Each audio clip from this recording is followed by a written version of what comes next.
Wala ng bagyo pero baha pa rin sa maraming lugar sa Pangasinan at live mula sa Dagupan City. Ngayon ang balita si CJ Torida ng GMA Regional TV. CJ. Ivan, simula kagabi hanggang sa mga oras na ito ay nakararanas ng pabugso-bugsong malakas na pag-ulan ang Dagupan City. Lubog pa rin sa baha ang 2 lungsod at 13 bayan sa Pangasinan dahil sa nagdaang sama ng panahon.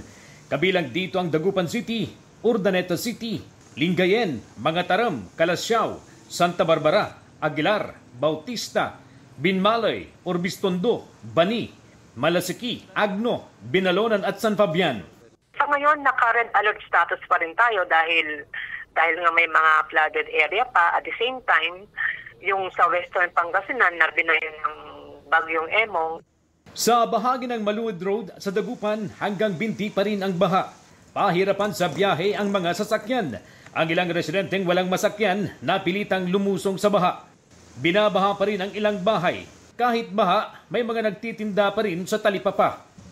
Sa bahaging ito ng Herero Street, nakahilera ang mga tindera. Pinayagan silang pumesto rito para makapagbenta.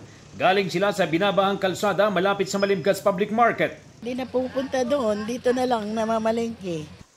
Ayon sa PDRRMO, nakaalerto pa rin sila sa tuloy-tuloy na pag-ulan.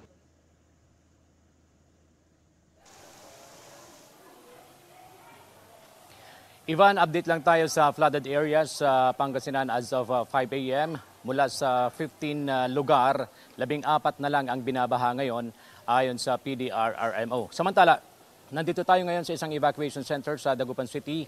Nasa 94 families ang nananatili rito mula sa 4 na barangay. Nakatutok naman ang mga otoridad sa sitwasyon ng mga evacuee. Ivan? Maraming salamat CJ Torida ng GMA Regional TV.